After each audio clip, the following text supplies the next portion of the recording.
60세 어머니가 30년 키운 아들에게 한 말. 내 아들은 이미 죽었다. 이 한마디 뒤에 숨겨진 충격적인 진실. 여러분은 상상도 못할 겁니다. 새벽 5시 알람이 울리기 전에 김은희의 눈이 떠집니다. 29회 동안 반복된 습관이었습니다. 좁은 원룸 한편에서 18살 아들 준호가 고요히 잠들어 있습니다. 은희는 이불을 조심스레 덮어주고 부엌으로 향했습니다. 오늘도 힘내자. 거울 속 얼굴을 바라보며 작게 중얼거립니다. 48배 나이에도 여전히 앳된 모습이었지만 눈가의 주름과 거친 손끝이 세월의 무게를 말해주고 있었습니다. 은희는 대구 달서구의 작은 봉제 공장에서 29년째 일하고 있었습니다.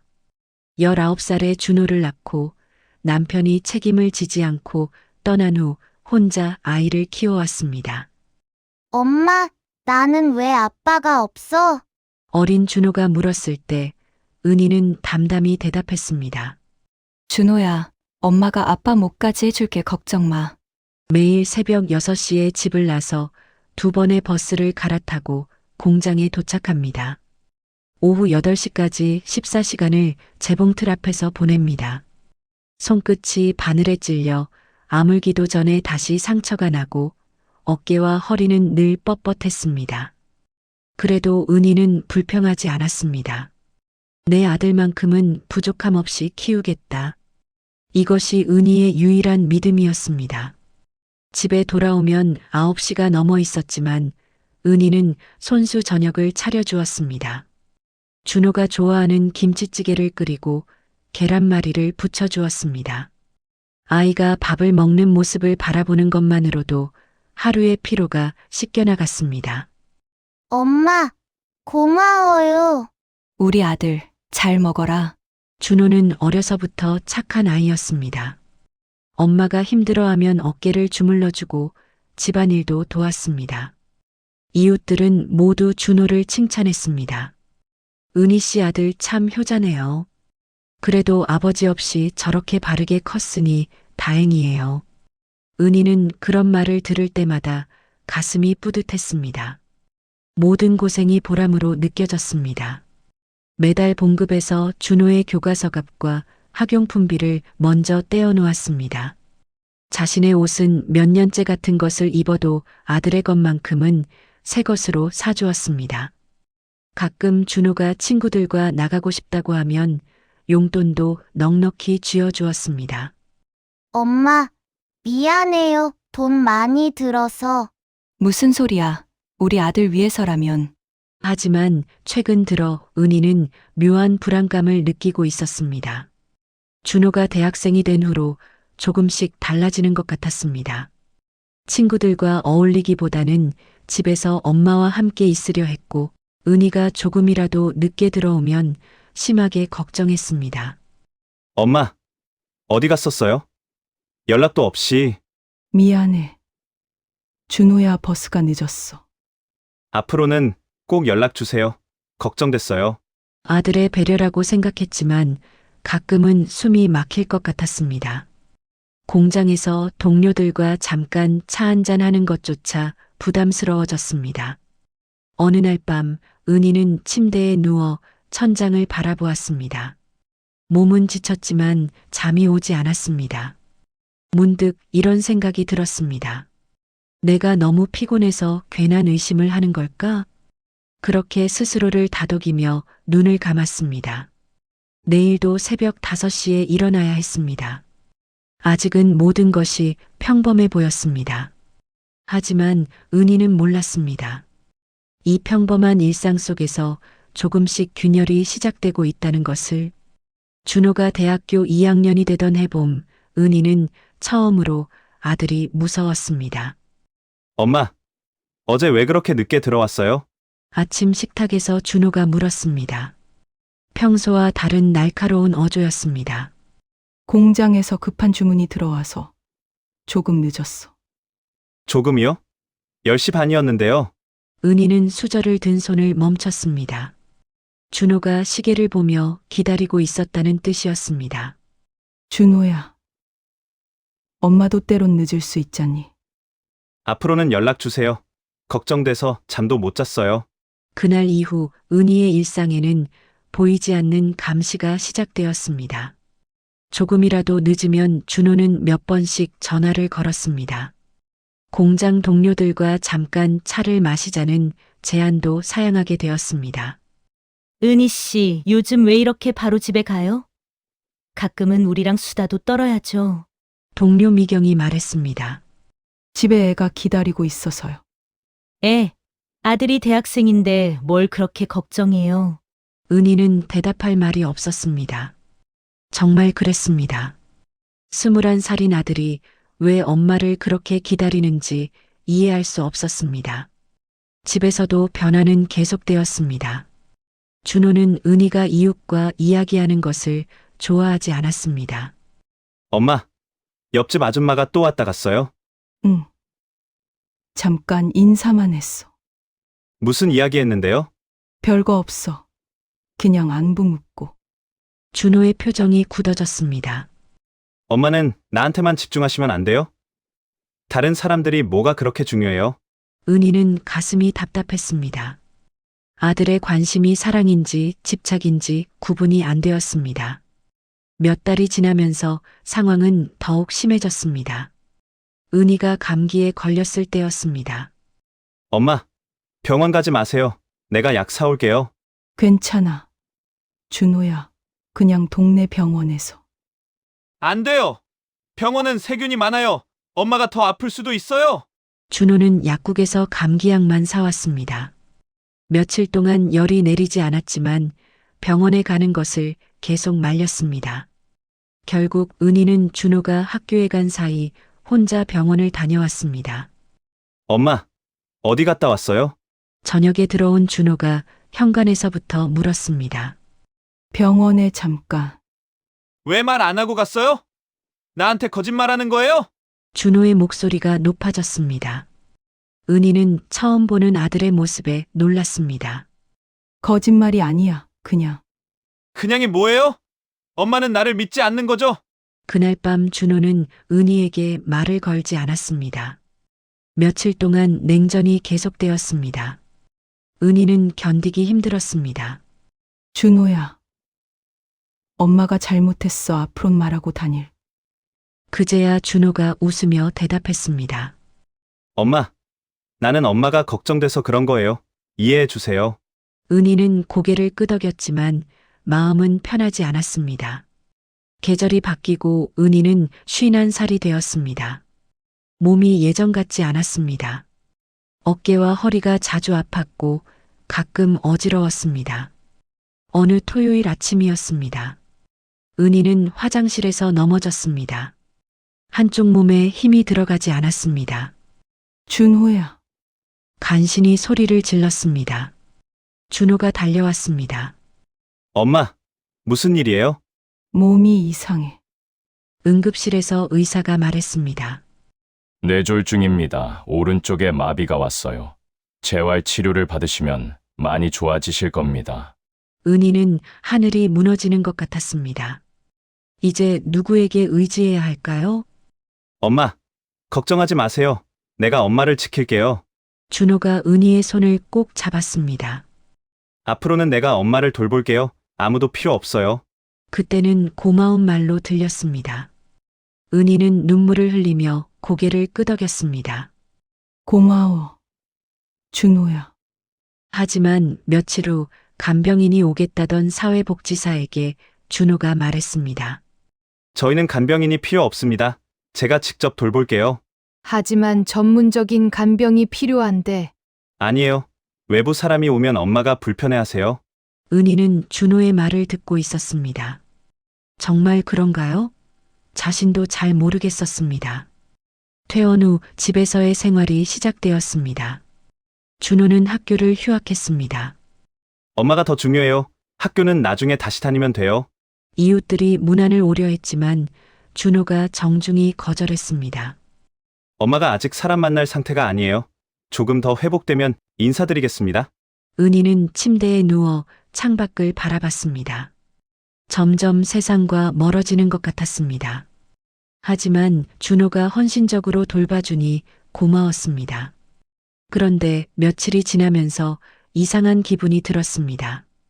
너무 조용했습니다. 아무도 찾아오지 않았습니다. 전화도 오지 않았습니다. 준호야.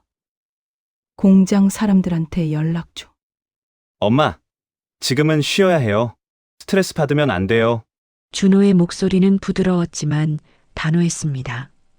은희는 더 이상 말하지 않았습니다. 밤이 깊어가며 은희는 생각했습니다. 이게 정말 보호인지 아니면 다른 무엇인지. 하지만 몸이 불편한 상황에서 다른 선택이 있을까요? 창밖으로 달이 보였습니다. 예전 같으면 준호와 함께 달을 보며 이야기를 나눴을 텐데 지금은 혼자였습니다. 아들이 바로 옆에 있는데도 말입니다. 뇌졸중 이후 2년이 지났습니다. 은희의 하루는 침대에서 시작해서 침대에서 끝났습니다. 엄마, 약 드실 시간이에요. 준호가 물컵과 함께 하얀 알약들을 가져왔습니다. 예전보다 많아진 것 같았지만 은희는 묻지 않았습니다. 이건 혈압약이고, 이건 어지럼증 약이에요. 다 엄마를 위한 거예요. 약을 먹고 나면 머리가 흐릿해졌습니다. 생각이 잘 정리되지 않았습니다. 하루 종일 졸렸습니다. 엄마가 많이 아프니까 푹 쉬어야 해요. 준호의 목소리가 멀리서 들렸습니다. 어느 날 은희는 화장실에 가려고 했습니다. 휠체어를 타고 이동하던 중 거울을 보고 깜짝 놀랐습니다. 야윈 얼굴, 푸석한 머리카락. 언제부터 이렇게 변했을까요? 준호야. 미용실에 좀. 엄마, 지금 몸 상태로는 외출이 위험해요. 내가 머리 잘라드릴게요. 준호가 가위를 들고 왔습니다. 거울을 치우고 은희의 머리를 자르기 시작했습니다. 가만히 있어요. 움직이면 다칠 수 있어요. 가위 소리만 조용히 울렸습니다. 은희는 눈을 감았습니다. 며칠 후 이웃 박순자 아주머니가 찾아왔습니다. 은희는 소리를 들었습니다. 준호야, 너희 엄마 좀 보자. 아주머니, 엄마가 아직 사람 만날 상태가 아니에요. 그래도 이웃인데 인사라도. 죄송합니다. 엄마가 부끄러워해요. 조금만 더 기다려주세요. 문이 닫히는 소리가 들렸습니다. 은희는 소리치고 싶었지만 목소리가 나오지 않았습니다. 시간이 더 흘렀습니다. 은희는 점점 약해졌습니다. 혼자서는 일어날 수도 없었습니다. 엄마, 씻겨드릴게요. 준호가 물을 떠와서 은희의 몸을 닦았습니다. 처음에는 고마웠습니다. 하지만 점점 이상했습니다. 엄마, 건강을 위해서예요. 준호의 말에 은희는 참았습니다. 하지만 가슴이 답답했습니다. 그만해. 작은 목소리로 말했지만 준호는 듣지 않았습니다. 엄마는 나 없으면 못 살아요, 알죠? 그 말이 매일 반복되었습니다. 어느 날 밤 은희는 전화기를 찾았습니다. 사촌 언니 영숙에게라도 연락하고 싶었습니다. 하지만 전화기는 보이지 않았습니다. 준호야. 전화 줘. 엄마, 누구한테 전화하실 거예요? 영숙이한테. 영숙 이모는 바빠요. 엄마 때문에 귀찮게 하면 안 되죠? 준호가 은희의 손을 꼭 잡았습니다. 엄마는 나만 있으면 돼요. 그날부터 은희는 혼자 있는 시간이 더 많아졌습니다. 준호가 외출할 때면 문을 잠그고 갔습니다. 엄마 안전을 위해서예요. 혹시 모르니까. 창밖을 보며 은희는 생각했습니다. 내가 감옥에 있는 건가? 봄이 오고 여름이 갔습니다. 은희는 계절의 변화를 창문으로만 확인할 수 있었습니다. 어느 날 공장 동료 미경이 찾아왔습니다. 은희는 간절히 문 쪽을 바라봤습니다. 은희 씨 어떻게 지내요? 너무 보고 싶은데. 아주머니 죄송해요. 엄마가 아직 많이 아프셔서. 그래도 잠깐만. 정말 죄송합니다. 미경의 발걸음이 멀어졌습니다. 은희는 눈물을 흘렸습니다. 엄마. 왜 울어요? 그냥 미경이가 보고 싶어서. 엄마는 나만 보면 돼요. 다른 사람들은 엄마를 진짜 사랑하지 않아요.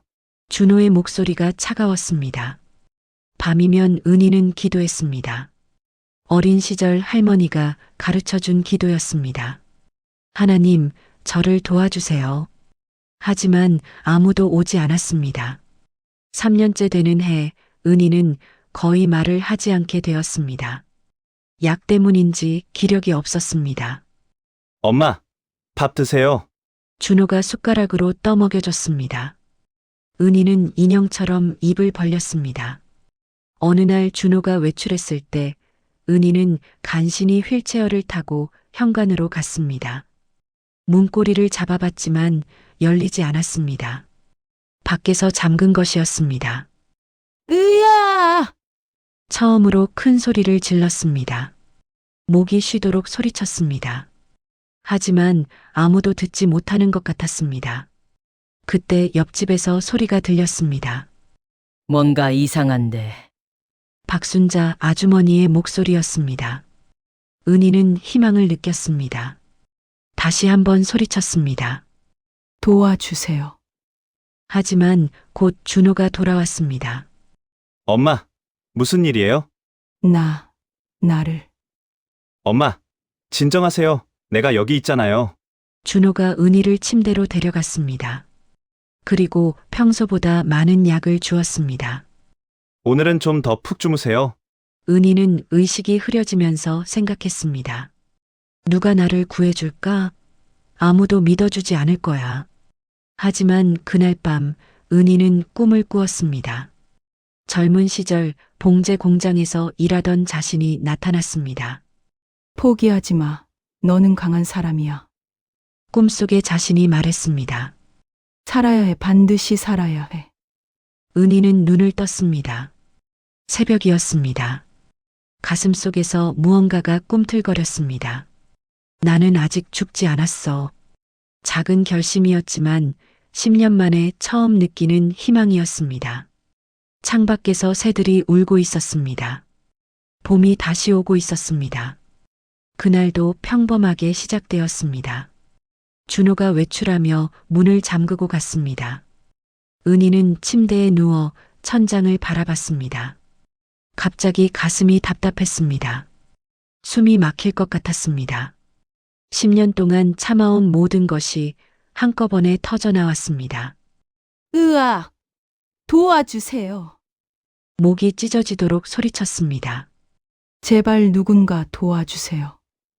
몇 분 후 현관문을 두드리는 소리가 들렸습니다. 은희 씨, 괜찮아요? 박순자 아주머니의 목소리였습니다. 아주머니. 저예요. 도와주세요. 문이 잠겨 있네요. 잠깐만 기다려요. 곧 사이렌 소리가 들렸습니다. 경찰과 구급대원들이 문을 부수고 들어왔습니다. 어머니, 괜찮으세요? 구급대원이 은희에게 달려왔습니다.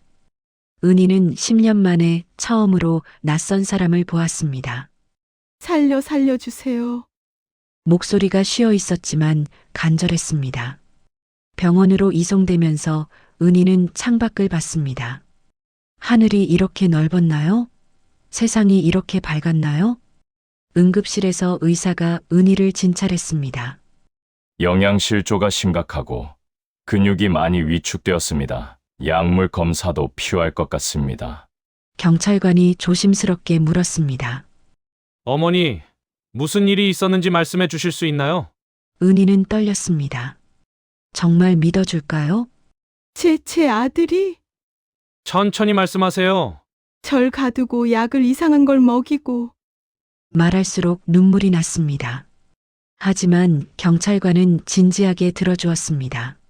자세히 조사해 보겠습니다. 준호가 체포되었다는 소식을 들었을 때 은희는 복잡한 기분이었습니다. 안도감과 함께 죄책감도 들었습니다. 내가 아들을 감옥에 보냈구나. 하지만 곧 다른 생각이 들었습니다. 이제 자유야. 재판에서 준호는 징역 12년을 선고받았습니다. 은희는 법정에서 준호를 마지막으로 봤습니다. 엄마, 미안해요. 준호가 작게 말했지만 은희는 대답하지 않았습니다. 사촌 언니 영숙이 은희를 자신의 집으로 데려갔습니다. 은희야, 이제 걱정 마. 언니가 돌봐줄게. 고마워. 언니, 뭘 고마워해. 가족인데. 영숙의 집은 따뜻했습니다. 창문이 많아서 햇빛이 잘 들어왔습니다. 은희는 하루 종일 창가에 앉아 밖을 바라봤습니다. 물리치료사 김 선생님이 매주 찾아왔습니다. 어머니 꾸준히 하시면 많이 좋아지실 거예요. 정말요? 네, 의지가 제일 중요해요. 어머니는 의지가 강하세요. 은희는 열심히 재활을 했습니다. 처음에는 손가락 하나 움직이기도 어려웠습니다. 하지만 조금씩 나아졌습니다. 심리상담사 박 선생님도 도움이 되었습니다. 은희 씨, 잘못은 당신이 한 게 아니에요. 하지만 제가 너무 아들에게만 매달렸나 봐요. 사랑하는 마음이 잘못된 건 아니에요. 다만 건강한 경계가 필요했을 뿐이죠. 경계요? 네. 사랑에도 경계가 있어야 해요. 서로의 영역을 존중하는 거죠. 은희는 많은 것을 깨달았습니다. 6개월이 지나자 은희는 지팡이를 짚고 혼자 걸을 수 있게 되었습니다. 영숙과 함께 시장에도 나갔습니다. 언니, 저기 약초 파는 할머니 보세요. 왜 관심 있어? 어릴 때 할머니가 낙초 이야기 많이 해주셨거든요. 약초 할머니와 이야기를 나누면서 은희는 흥미를 느꼈습니다. 이 풀이 기운을 돋워준다고요? 그럼 옛날부터 여자들이 많이 먹었지. 은희는 약초에 대해 배우기 시작했습니다. 책도 읽고 할머니들에게 직접 물어보기도 했습니다. 1년 후 은희는 작은 약초 가게를 열었습니다. 영숙이 도와주었습니다. 은희야, 간판 어때? 희망 약초 좋네요. 가게에는 조금씩 사람들이 찾아왔습니다. 주로 몸이 아픈 여성들이었습니다. 사장님도 아프셨나 봐요. 우리 마음을 잘 아시네요. 손님들의 말에 은희는 미소 지었습니다. 다 같은 여자끼리니까요. 어느 날 한 젊은 여성이 찾아왔습니다. 얼굴에 멍이 있었습니다. 저 몸에 좋은 차 있나요? 있죠. 그런데 어디 다치셨어요? 여성이 눈물을 글썽였습니다. 그냥 넘어져서. 은희는 알 수 있었습니다. 자신과 비슷한 상황인 것을. 차 한잔 하고 가세요. 그리고 이야기도 좀 하고. 그날부터 은희의 가게는 단순한 약초 가게가 아니었습니다. 아픈 여성들이 모이는 곳이 되었습니다. 우리 모임을 만들어 볼까요? 은희가 제안했습니다. 무슨 모임이요? 서로 도우며 사는 모임이요. 혼자서는 힘들어도 함께하면 할 수 있는 일들이 많아요. 매주 토요일마다 여성들이 모였습니다. 차를 마시며 서로의 이야기를 나눴습니다. 때로는 울기도 하고 때로는 웃기도 했습니다. 사장님 덕분에 용기가 생겼어요. 제가 뭘 했나요? 다 본인이 하신 일이죠. 은희는 행복했습니다. 진짜 행복이었습니다. 어느 저녁 영숙이 말했습니다. 은희야, 정말 많이 변했다. 어떻게요? 예전에는 늘 불안해했는데 이제는 당당해졌어. 그런가요? 응, 이제 진짜 은희 같아. 그날 밤 은희는 거울을 봤습니다. 주름은 더 많아졌지만 눈빛이 달랐습니다. 살아있는 눈빛이었습니다. 창밖으로 달이 보였습니다. 예전에는 달을 보며 외로워했는데 이제는 평안했습니다. 내일도 좋은 하루가 되겠지. 은희가 혼자 중얼거렸습니다. 내일이 기대되었습니다. 삶이 다시 아름다워졌습니다. 멀리서 새들이 지저귀는 소리가 들렸습니다. 새로운 계절이 오고 있었습니다. 약초 가게를 연 지 3년이 흘렀다. 은희는 아침 7시면 어김없이 가게 문을 열고 정성껏 우린 대추차 한 잔으로 하루를 시작했다. 단골 손님들과 나누는 안부 인사, 약초를 고르며 건네는 소소한 이야기들이 그녀에게는 소중한 일상이 되었다. 가을 끝자락, 낙엽이 바스락거리는 오후였다. 가게 앞에 검은 승용차 한 대가 멈춰섰다. 차에서 내린 사람을 본 은희의 손이 떨렸다. 휠체어에 앉은 준호였다.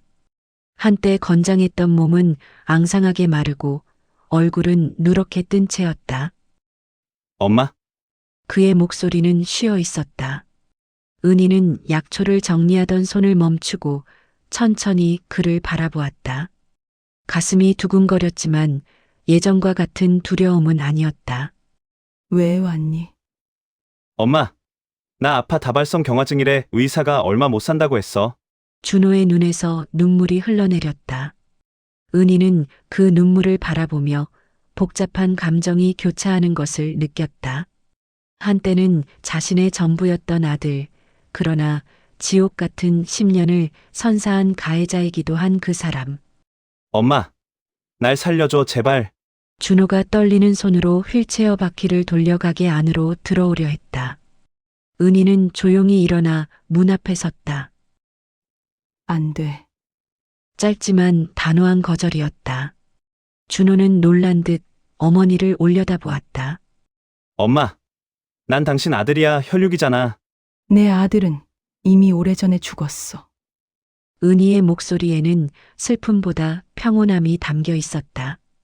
그녀는 지난 몇 년간 상담을 받으며 깨달은 것이 있었다. 진짜 사랑과 소유욕의 차이, 그리고 자신을 지킬 권리가 있다는 것을. 엄마, 제발, 정말 잘못했어. 미안해. 용서해줘. 용서는 이미 했어. 나 자신을 위해서.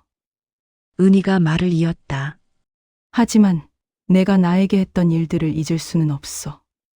그리고 다시 그런 위험 속에 내 자신을 두고 싶지 않아. 준호는 한동안 말없이 앉아 있었다.